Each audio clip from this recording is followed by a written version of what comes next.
Praise the Lord. प्रभु के नाम की स्तुति हो। आज हम पढ़ेंगे दानियेल 3रा अध्याय। नबूकदनेस्सर राजा ने सोने की एक मूरत बनवाई जिसकी ऊंचाई 60 हाथ और चौड़ाई 6 हाथ की थी, और उसने उसको बाबुल के प्रांत के दूरा नाम मैदान में खड़ा कराया।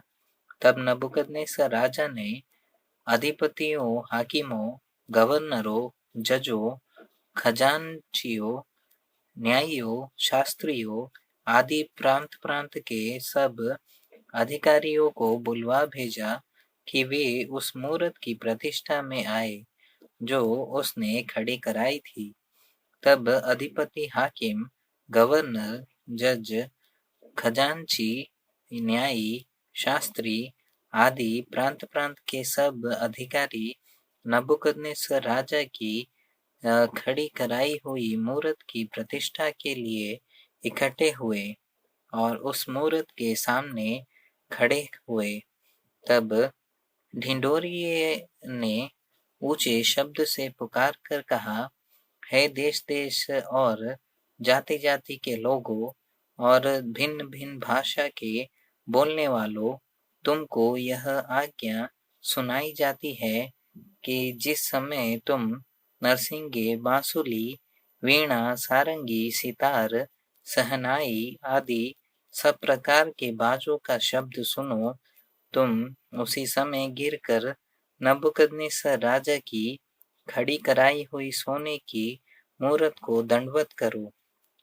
और जो कोई गिरकर दंडवत न करेगा वह उसी घड़ी धधकते हुए भट्टे के बीच में डाल दिया जाएगा।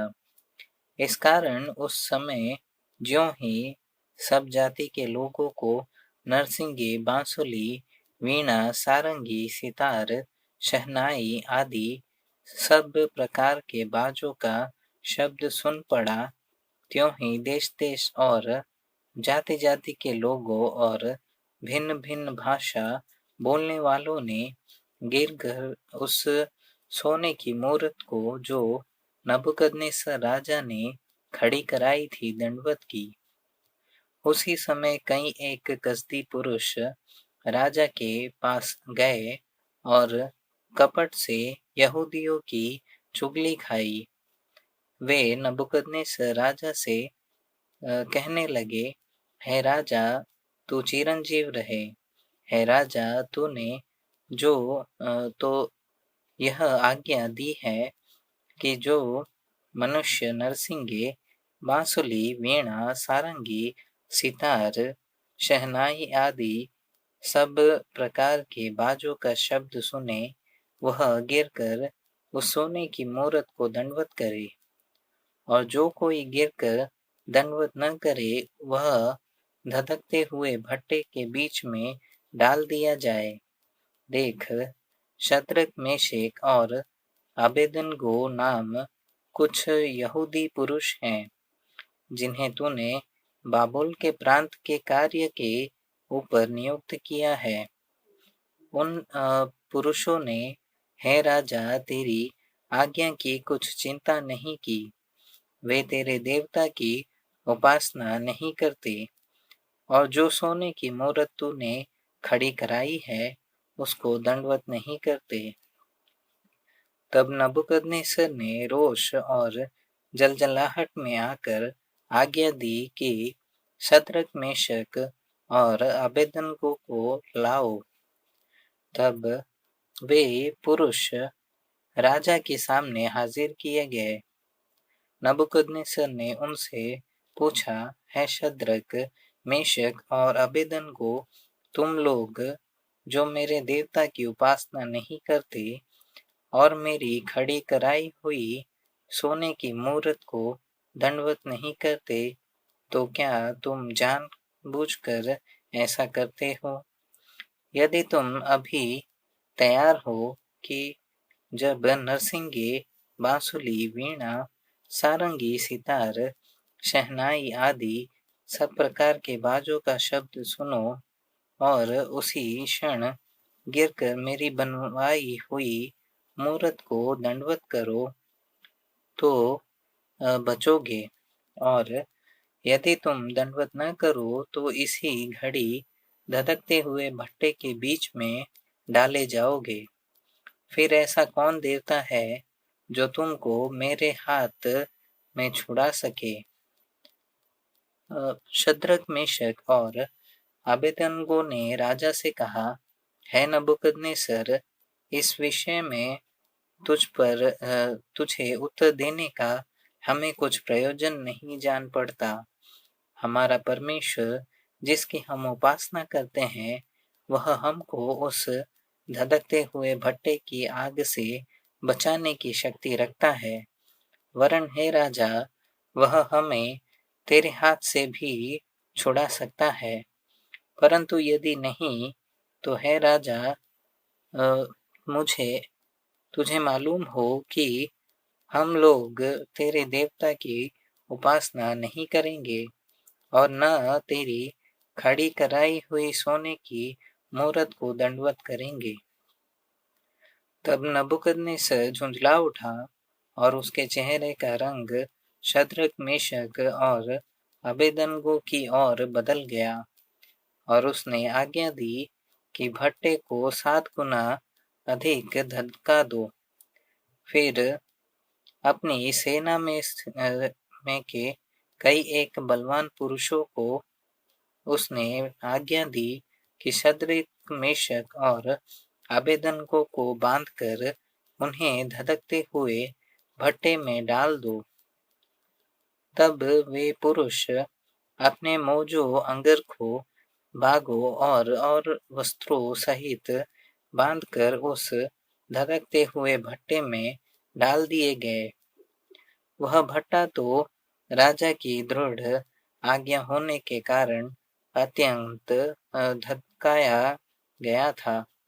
इस कारण जिन पुरुषों ने शद्रक, मेशक और अबेदनगो को उठाया, वे ही आग की आंच से जल मरे, और उसी धधकते हुए भट्टे के बीच ये तीनों पुरुष शद्रक, मेशक और अबेदनगो बंधे हुए फेंक दिए गए। तब नबूकदनेस्सर राजा अचंभित हुआ और घबरा कर उठ खड़ा हुआ और अपने मंत्रियों से पूछने लगा, क्या हमने उस आग के बीच 3 ही पुरुष बंधे हुए नहीं डलवाए? उन्होंने राजा को उत्तर दिया, हाँ राजा, सच बात तो है। फिर उसने कहा, अब मैं देखता हूँ कि 4 पुरुष आग के बीच खुले हुए टहल रहे हैं और उनको कुछ भी हानि नहीं पहुंची, और चौथे पुरुष का स्वरूप ईश्वर के पुत्र के सदृश्य है। फिर नबूकदनेस्सर उस धधकते हुए भट्टे के बीच के पास जाकर कहने लगा, है शद्रक, मेशक और अबेदनगो, है परम प्रधान परमेश्वर के दासों, निकल कर यहाँ आओ। यह सुनकर शद्रक, मेशक और अबेदनगो आग के बीच से निकल आए। जब अधिपति, हाकिम, गवर्नर और राजा के मंत्रियों ने जो इकट्ठे हुए थे उन पुरुषों की ओर देखा, तब उनकी देह में आग का कुछ भी प्रभाव नहीं पाया, और उनके सिर का एक बाल भी न झुलसाया, न उनके मोजे कुछ बिगड़े, न उनमें जलने की कुछ गंध पाई गई। नबूकदनेस्सर कहने लगा, धन्य है शद्रक, मेशक और अबेदनगो का परमेश्वर, जिसने अपना दूत भेजकर और इन दासों को इसलिए बचाया क्योंकि इन्होंने राजा की आज्ञा न मानकर उसी पर भरोसा रखा, और यह सोचकर अपना शरीर भी अर्पण किया कि हम अपने परमेश्वर को छोड़ किसी देवता की उपासना व दंडवत न करेंगे। इसलिए अब मैं यह आज्ञा देता हूँ कि देश-देश और जाति-जाति के लोगों और भिन्न-भिन्न भाषा बोलने वालों में से जो कोई शद्रक, मेशक और अबेदनगो के परमेश्वर की कुछ निंदा करेगा, वह टुकड़े-टुकड़े किया जाएगा और उसका घर घूरा बनाया जाएगा, क्योंकि ऐसा कोई और देवता नहीं जो इस रीति से बचा सके। तब राजा ने बाबुल के प्रांत में शद्रक, मेशक, अबेदनगो का पद और ऊंचा किया